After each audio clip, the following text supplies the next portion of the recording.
Hello दोस्तों, let us look at some of the key features of federalism. आइए हम देखते हैं संघवाद की कुछ मुख्य विशेषताओं के बारे में।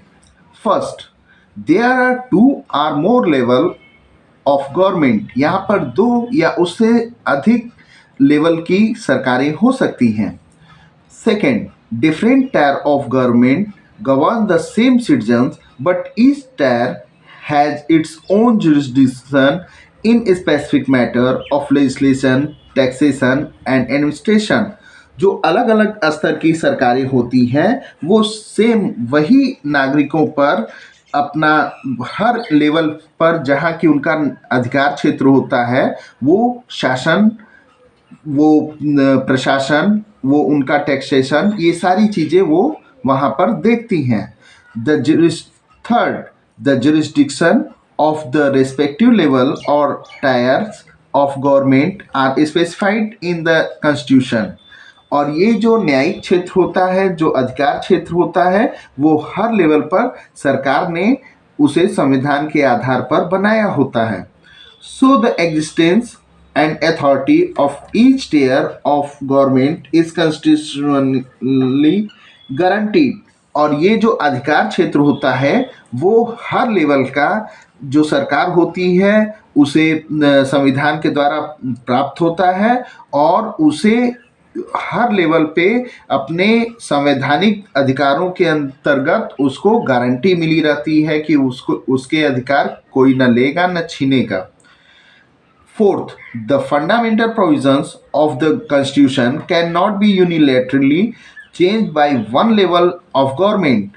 और जो मूलभूत इसकी जो व्यवस्था है वो संविधान के द्वारा वो कोई एक लेवल की गवर्नमेंट हटा या बदल नहीं सकती।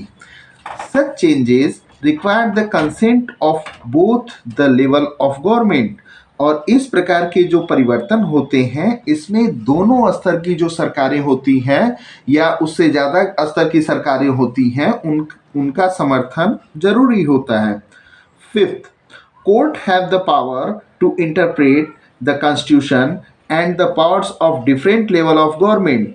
और जो न्यायालय होती है वो संविधान को एक्सप्लेन करने का उसको अधिकार होता है। वो हर लेवल के गवर्नमेंट के लिए वो संविधान को एक्सप्लेन कर सकती है, उसके बारे में व्याख्या कर सकती है। The highest court act as an umpire if dispute arise between different level of government in the exercise of their respective power। और जो सर्वोच्च न्यायालय होता है वो एक अंपायर के रूप में काम करता है अगर किसी दो स्तर की सरकारों में आपस में विवाद हो जाता है कि उनके अधिकारों में कोई उल्लंघन न करे। Six, sources of revenue for each level of government are already specified to ensure its financial autonomy। और जो सोर्स ऑफ इनकम होती है या आय का जो स्रोत होता है हर स्तर की सरकार के लिए वो निश्चित होता है जिससे कि उनकी आर्थिक स्वायत्तता भंग न हो। 7, the federal system thus has dual objective to safeguard and promote unity of the country while at the same time accommodate regional diversity। तो यहाँ पर हम देखते हैं कि जो संघीय व्यवस्था है ये दो उद्देश्य हैं इसके। पहला है सुरक्षा देना और आगे बढ़ाना राष्ट्र की एकता को, जबकि उसी समय वो व्यवस्था करती है क्षेत्रीय विविधता में जो चीज़ें हैं उनको भी देखने के लिए। Therefore, two aspects are crucial for the institution and practice of federalism।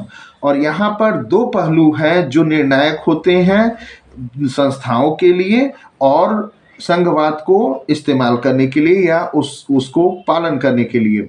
Government at different level should agree to some rules of power sharing. जो सरकारें होती हैं वो अलग अलग स्तर पर सहमत होती हैं कि वो पावर शेयरिंग के कुछ नियम का पालन करेंगी। They should also trust that each would abide by its part of the agreement। और उन्हें विश्वास करना पड़ता है और सहमत होना होता है कि वो एक दूसरे के द्वारा किए गए एग्रीमेंट का पालन करेंगे। या an ideal federal system has both aspect mutual trust and agreement to live together.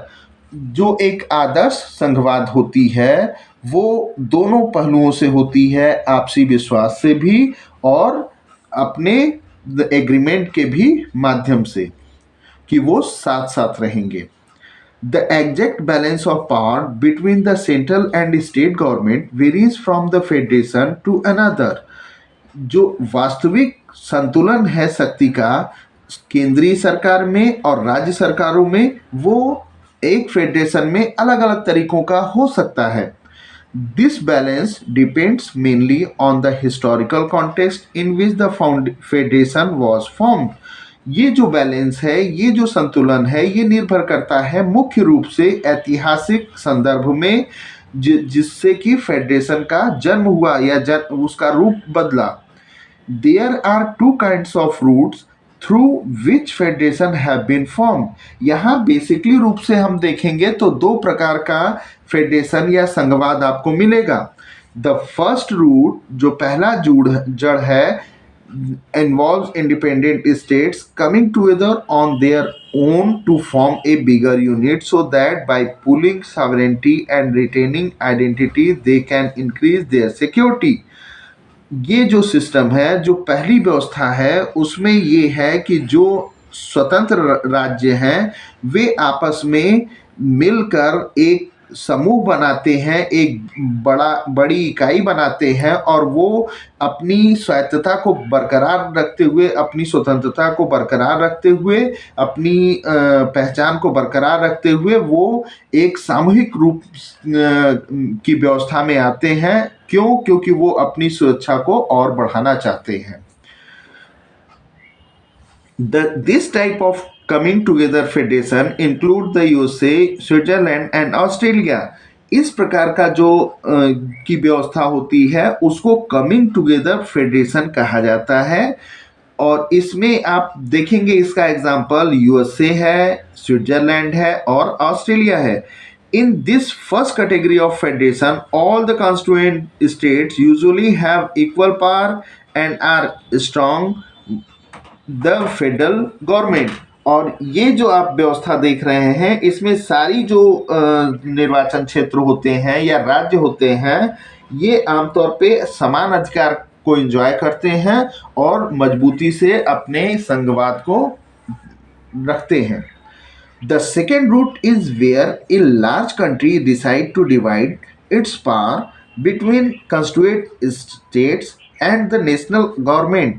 जो दूसरी व्यवस्था है वो एक बड़े राष्ट्र को वो निश्चय करता है कि वो अपनी शक्तियों को छोटे छोटे टुकड़ों में या अपने राज्यों में बांट दे और वो नेशनल स्टेट और नेशनल गवर्नमेंट के रूप में अलग अलग सरकारें चलें।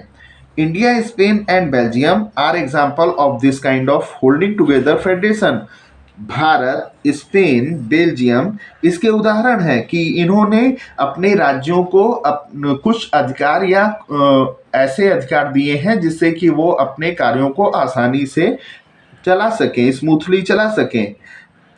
In second category, the central government tends to be more powerful versus the state। लेकिन इस जो सेकेंड कैटेगरी है इसमें जो सेंट्रल गवर्नमेंट होता है वो मोर पावरफुल होता है, वो ज़्यादा शक्तिशाली होता है राज्यों की अपेक्षा। The central government tends to be more powerful। Very often different constituent units of the federation have unequal powers। Some units are granted special power।